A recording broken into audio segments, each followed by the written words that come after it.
Hey, it's Mateo Lopez of Two Brain Marketing. On this edition of the Two Brain Marketing Podcast, I'm talking with Sasha Kone from Endless Mountains CrossFit in Pennsylvania. You'll learn about how this mother of two, who calls herself computer illiterate, was able to generate leads for 71 cents. So you don't want to miss this. Make sure to subscribe to Two Brain Radio for more marketing tips and secrets each week. All right, everyone, welcome to the Two Brain Marketing Podcast. I'm here with Sasha Kone. Cone like the ice cream cone, even though she spells it differently than that. But it's easy to remember if you think of ice cream. She's the owner of Endless Mountains CrossFit, and we're going to talk to her a little bit now because she was basically getting leads for 71 cents. So we're going to figure out what went on over there in the mountains of Pennsylvania. So, Sasha, how are you? I'm great, thank you. Thanks for having me. How are you? I'm great. Just got back from a lot of travel, so I'm glad to be home. So for those tuning in, tell us a little bit about who you are, where you're from. I already said that a little bit, but you can go into more detail. Who you are, where you're from, and a little bit about your business. I'm a 38-year-old mom of two boys. I've got a 9-year-old and a 12-year-old. I grew up in Philadelphia. I played field hockey my whole life. Went to college, took a break from that. I decided I was going to be a cowgirl. So I got into barrel racing and rodeo, moved into a barn, bought a horse, a truck, and a dog. And I was doing it. So I got an animal science degree and moved to Kentucky after college. I got my degree from Cornell. I switched from French and art history to animal science, natural progression. And I was in the thoroughbred industry for a while. Okay, well, I have to stop you there. Now I have a lot of questions. I have a lot of questions. When you say you grew up in Philly, like Philly proper, like the city, like Philadelphia? In the city limits, yes. It was in Chestnut Hill, so definitely a residential experience. Okay. How do you make the switch from just like living in the city like Philadelphia and then being like, you know what? The cowgirl life is for me. How did that happen? I've been riding horses since I was 3. My father found like the only stable in Philadelphia that would let a 3-year-old ride. And I took lessons at the Academy Riding Club in Roxborough like every week from 3 to 17. And I loved it, but I never thought that I could work with horses professionally. Growing up in Chestnut Hill, I kind of thought liberal arts degree, go be a doctor, PhD, something, right? And like, right, that was my next question. Like, how do you go from an Ivy League school to then deciding, I know what, animals? So Cornell is awesome because half of Cornell is State College or State University of New York, and they have this gigantic ag program and pre-vet agronomy. It's really intense up there, and it's really fun.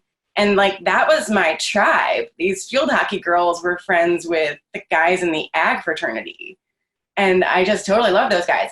Also, my parents bought a place in Bradford County, Pennsylvania when I was 4, up on the river, and we would spend our summers and weekends up here. And I would like cry when we had to go back to Philly. So I've always loved living up here. We don't have locks on our doors. I shouldn't say that. Yeah. Okay, wow. Awesome. All right, so you switched up your degree to, what was it, agriculture or okay. So you switched up your animal. Okay, got it. So you switched up your degree. So then how come you didn't want to become a vet? You just wanted to ride horses, I guess, that was the dream, not take care of them. I wanted to be a vet. And honestly, I was in farm business management. So I wanted to go work for Farm Credit. That was like my plan, right? This was, I think, the year before Farm Credit created an equine position.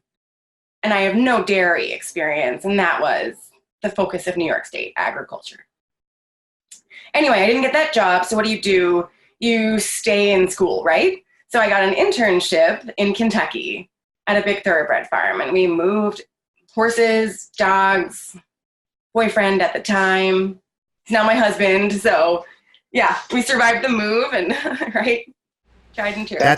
That's awesome. All right, so then you're in Kentucky. You're I guess doing the business sides of dealing with horses. And then how did we switch over to fitness? Oh yeah, so what else? How do we get there? I became an equine dentist. So that's what I've been doing for the last 15 years, actually. I work on horses' teeth, and I still do that. And it's amazing. Being in Kentucky was what opened the door to that. Horses' teeth keep growing, so somebody has to come in there and keep them even, right? So at my max, I was working on 2,000 horses every year and traveling a lot. It's pretty tough on your body. I saw a chiropractor like a lot. And I had gotten away from fitness. After college field hockey, that kind of turned me off to training. It was not fun for me, which is sad because I loved it my whole life. That's a story I actually hear a lot. Like a lot of people who like do college sports and are training at that level, and when they get out, they're just like, you know what? I've spent enough time in the weight room to last me my entire life, so I don't need to. I don't want to do that. And you have sometimes associate bad things with that. But yeah, that's interesting you say that. Okay, horse dentist. All right. Why was it hard on the body? Okay, so you're lifting horses' heads, right? And it's almost like that position where your hands are in front of you and you're doing dishes. You know how your back can start to hurt when you're doing your dishes?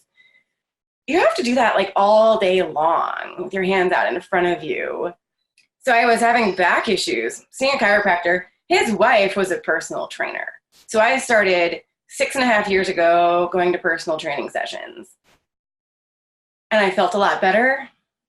And she introduced me to the CrossFit-style movements. And I started getting into it at home with like whatever I could get my hands on. I had a free set of sand weights. It's terrifying. There's a joint in the middle of this pipe bar. And I was like loading extra ankle weights on the end to like try to like deadlift all the weight I could get my hands on. My husband's like, this has to stop. We're getting you a better bar. It's going to break in your face. That's awesome. CrossFitting by any means necessary. I love it. All right. So then I guess you made the move back to Pennsylvania, and at one point where you're like, yeah, now I'm going to open a gym so I don't have to use sand barbells. I can use a real one. Yeah, no, I worked out in my horse barn for 5 years, all weather. Buddies would come over and we'd hang out. And they're involved in this gym now, which is really cool. Last winter, I saw an ad for a gym in our town, and it was this open space with a row of kettlebells. And I was like, these are my people. I need to check this out. There's climate control. And I did a free trial month with them. Not real CrossFit style stuff. So I went on my way, but I was approached about taking over the lease. They were going to consolidate their operations to their central location. And it was like, oh man, it's time. We've been thinking about having an affiliate here. There's no other CrossFit in our whole county. I'd have to drive an hour to drop in somewhere to get an open workout scored. And the internet is so bad that you can't upload videos. Like, wow. Very stressful. Yeah. So I was like, we're doing this. We're jumping into it. And in 6 weeks, we went from idea to Open Door LLC, all the deliveries in from Rogue, all the painting done. And we opened up January 1st. Wow. That's amazing. So I want to talk a little bit about what life has been, what was like in those early days, which was not that long ago, like 8 months ago, and how you're adjusting now. But I want to ask you, what's it been like? How is it, what has your experience been being a mother of two, also having this other full-time job, and then balancing this brand new baby business? Right. What's that been like? What's that experience like? And then, you know, what advice do you have for any other moms who want to do it themselves? I've got an incredible team. Like, I did not do this alone. I've worked 14-hour days before, and I don't want to go back to that. I knew that from the beginning. You know, my time with my kids is very important. They're old enough here that they could like help out. We spent a lot of time in this space in December, right? We had a lot of like pizza deliveries to the gym. Mm-hmm. Yep. So they've been pretty involved, and they've been able to see like a business startup, which is pretty cool. It's nice. It's nice to develop that entrepreneurial mindset from a young age. But it's crazy, you know, to be in my head. There's like 50 open tabs all the time. Yeah. Yeah. And it's nice when folks come in and they can actually see it on my computer. And I'm like, I can't close any of these right now. Like, they're all important this second. And that's where getting to Two Brain really helped to like organize that and delegate a lot of those jobs, because I was doing too much and frying out. So, okay. So yeah, what was it like when you first opened the doors, and then what was kind of the, you know, how'd you hear about Two Brain, and what was kind of the you know, the catalyst for being like, hey, I need to pull the trigger and do this? So our first like 3 weeks, we didn't even charge any money. We just opened the doors because I had gotten with Wi-Fi and that wasn't even set up yet. You know, I was like, come check it out, you know, see what this is all about. I hope somebody shows up, right? Maybe you can pay me one day, but I can't take credit card payments yet. So just come and work out. And it was fun. We had a great time. There were 3 of us coaching. We all went and got our level 1s last year, kind of in hopes of opening a gym someday. And I was like, okay, now, go. And I did the morning classes most of the time, and the other 2 gals did the evening classes. We had 3 classes a day, and it was pretty fun. But it was pretty intense. You know, I had never like written programming before. I've followed a lot of other people's programming, but that's a lot more work than I realized, right? And well worth hiring out. Yeah, and it grew pretty fast in the first 3 months. Like, I had a goal of only gaining like 5 new members a month for the first year. So my goal for the first year was 60 people total. And we quickly jumped to 15 and then to 30. And that's when we plateaued, right? And we dropped some people, and there wasn't really much coming in, right? And at that point, I was like, oh gosh, that stresses me out. My rate of growth, you know, has decreased. I need help. And that's when also I think that the companies that are like marketing these gym development help programs, they know. And I started getting hit hard. Advertising from Gym Launch and Two Brain and a bunch of other companies. And it created this like sense of stress as well, that I'm not growing as fast as I should be or what have you. But so I started talking to the companies. And I think Jim Burlingame was the first person I talked to. And I was like, all right, I'm going to check with some other companies. I'll talk to you later, right? Got through a bunch of others and called Jim back. And I was like, well, you guys kind of seem the most authentic, and what you're doing is coming from the right place, right? And it sounds like a lot more work, but that's the work that needs to be done.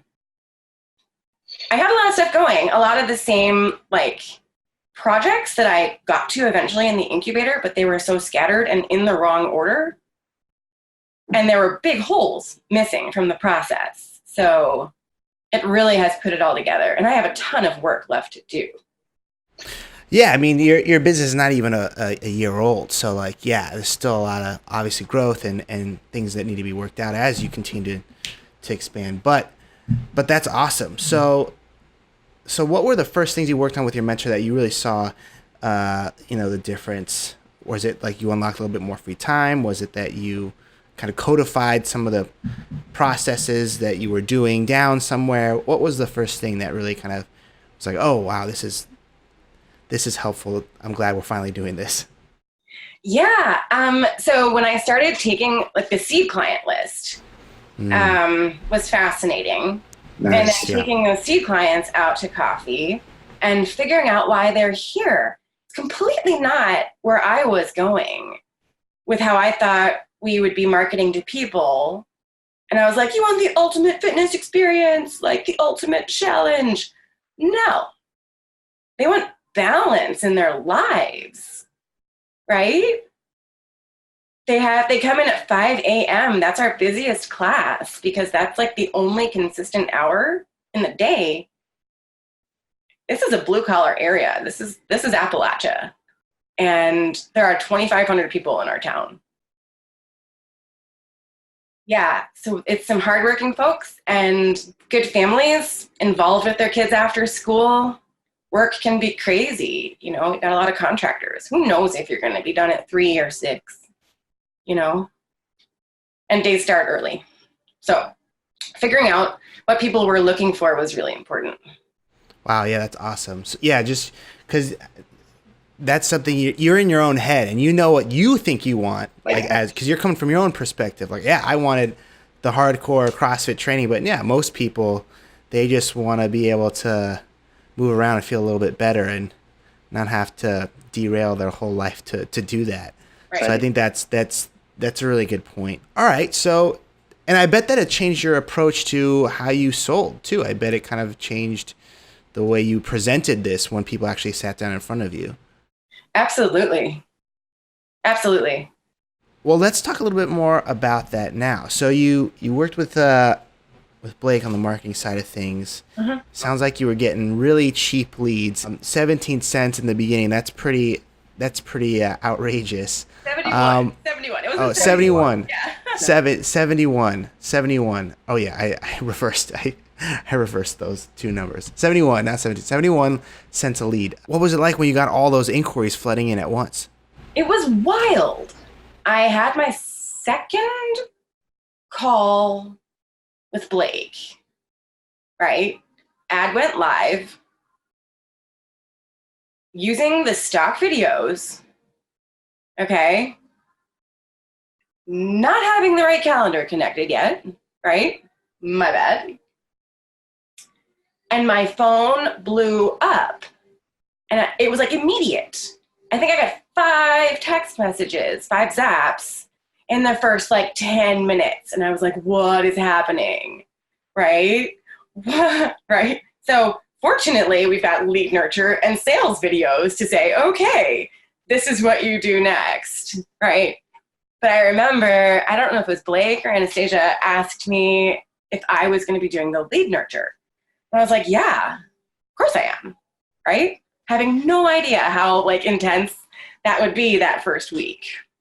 I think we had like 40 people pop up on the spreadsheet. Wow. The first 5 days. It was nuts. And so what was that experience like once you finally got some people on the phone and started booking appointments? How did that go? Well, it was terrifying for me at first, honestly, because like everybody else has come in through some sort of connection, 1 or 2 degrees of separation, right? And these are cold. I felt prepared in that, like I had the resources in front of me with the no sweat intro sheets. We'd already done our homework on that and our prep, which was good. And I'm okay talking to people and listening to them. Both of my parents, my dad is still in psychotherapy and my mom was a psychotherapist. So I grew up doing a lot of talking. Our family's pretty good at that.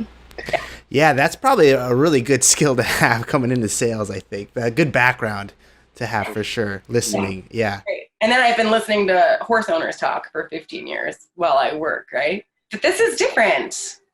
And I know that first 20, 30 people, I didn't close sales like I should have.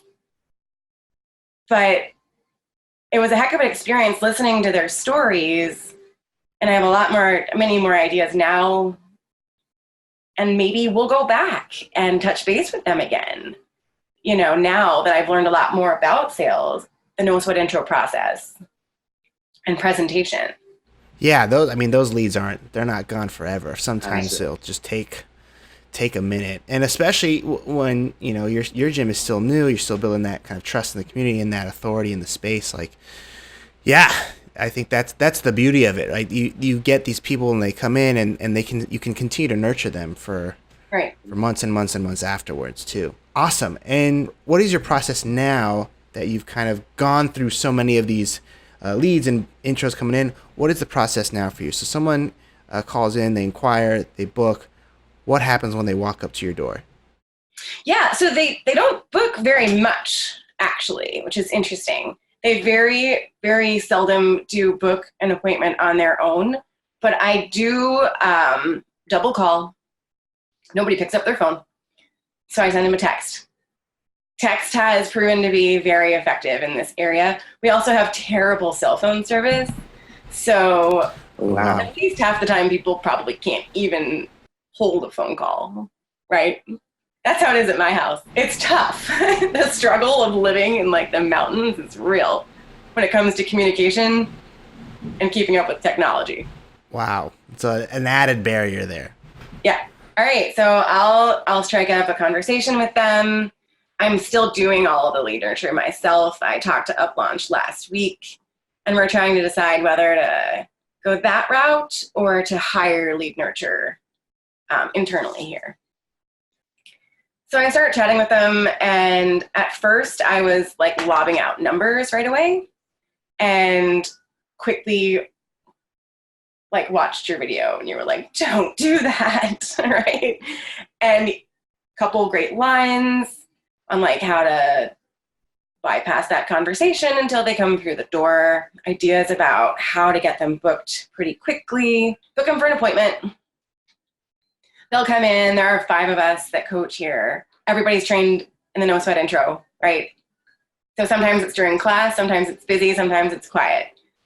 Come in, have a conversation, show them our brochure.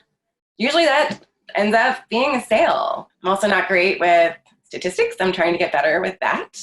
So to give you a number of like exactly how many sales we close, kind of a little shaky on that. But the rate of growth has been good.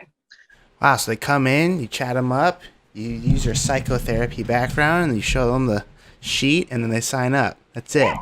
Well, great. That's amazing. Well, it's been awesome having this time to chat, and I'm excited to see what the rest of the year holds for you. For people who want to, for people who do have another job, who have a whole, a family, and who still want to pursue something like this where they're going to open a new business from scratch, what advice do you have for them? Surround yourself with a team that shares your vision and your values. That's been the key here. I've had so much good help. We've gone on 2 vacations since we opened this place. That's incredible. That is. I know. I jumped ahead, right? From founder to like some farmer and like a little bit of tinker stuff. Sprinkled in. Pretty quickly. And the team here, they pulled it off. There was 1 vacation pre-Two Brain and 1 vacation post, like after I was in the incubator. Actually, we went on vacation a week after we launched the ad. Wow. That's terrible timing. I would not suggest that to anyone. That's some good advice there. Yeah, don't do that exact route there. But everyone here was trained and they held it together. It didn't burn down. It worked. Yeah. Awesome. Well, thank you so much. If people want to talk to you more about horse's teeth or about CrossFitting in the mountains, where can they find you? Endless Mountains CrossFit.com is our website. And if you want to talk about horse's teeth, my email is myhorsedentist@gmail.com. Amazing. Thank you, Sasha. Thank you, Mateo.